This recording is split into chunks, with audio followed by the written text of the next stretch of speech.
Here's a woman who writes an essay in college, and she gets several $100s because hers was the top essay, which she did not write. There's no way there to go back and to correct this because the essay contest has long since passed and the organization that sponsored it no longer is in existence. So what does she do? She takes the money that she wrongfully received and she puts it into the offering plate as conscience money. Because what she wants to do is to make sure that she has done everything humanly possible to make things right with God and with others. And last time I told you the story of a man for whom restitution meant jail time, possibly for the rest of his life. But it's worth it because there is nothing as important as living to please God. Well, all that by way of review. Now we come to the fourth principle. Forgiveness must be granted whether it is sought or unsought. Now, you and I know that forgiveness is very difficult. You say, Pastor Lutzer, why is it so hard to forgive? Well, I'm here today to tell you. Forgiveness is so difficult because forgiveness is so unjust. That's the problem with forgiveness. Because forgiveness says, I'm not demanding what is owed me. Forgiveness is saying that even though I've been wronged, I will bear the wrong and I will no longer hold you guilty of having done the wrong. I'll let God take care of that, as we shall see in a moment. But I set you free. I set aside what is owed me and I give up my demands to be paid. Oh, that hurts. But it's the only way of freedom, and it's the only biblical way. Now, there are some of my friends who disagree, and they say forgiveness always means reconciliation. I don't believe that.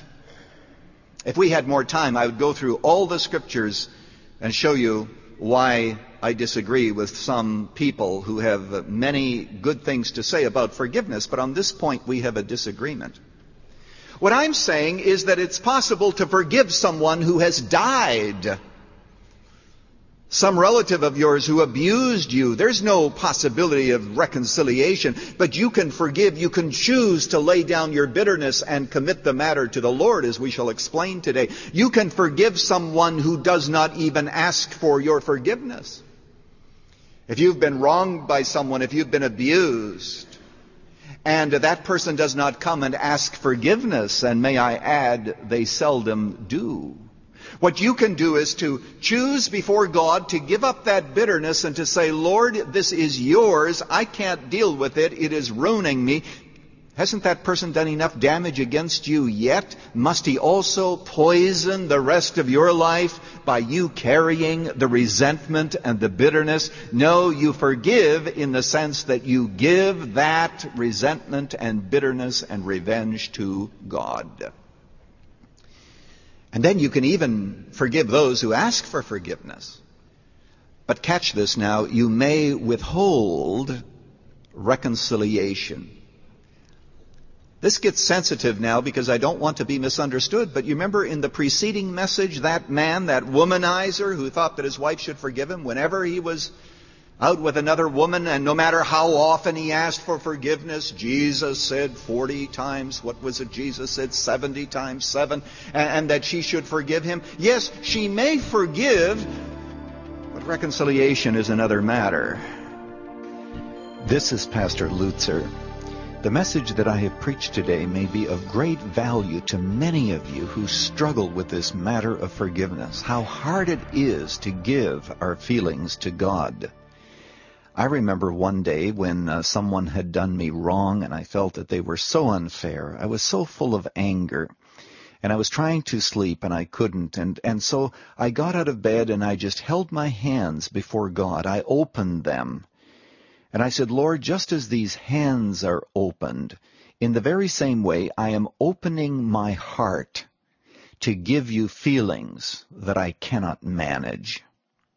And I need to tell you, in my instance, even though the wrong that was done against me was really not that great in comparison to what some of you have endured, but I need to say that at that moment, God freed me from this bitterness and from the constant attention that my mind was giving to what this person had done. You know how it is. You just can't get your mind off of it. It's always there. It's like the woman who said, "There's a stone that is in my heart."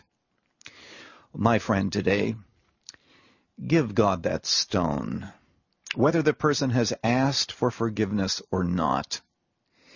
Release those feelings to Him. Lay aside all bitterness, as the Scripture says, and when you do that, God is able to set you free. And Jesus says that you can be free indeed. Thank you, Dr. Lutzer. Dr. Erwin Lutzer has wrapped up part 1 of his final message from the series After You've Blown It, Reconnecting with God and Others. Tomorrow we'll learn how to handle those messy situations that can make reconciliation difficult or even impossible. Running to Win comes to you from Chicago's Moody Church to help you understand God's roadmap for your race of life. Our current series is available on CD, cassette, and MP3.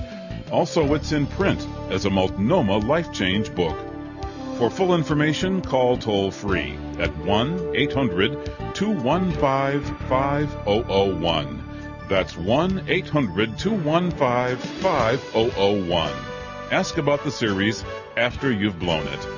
Visit our website at runningtowin.org or write to Dr. Lutzer at Running to Win, 1609 North LaSalle Boulevard, Chicago, Illinois, 60614. This broadcast is supported by listeners like you. This is Dave McAllister. Join us for tomorrow's edition of Running to Win.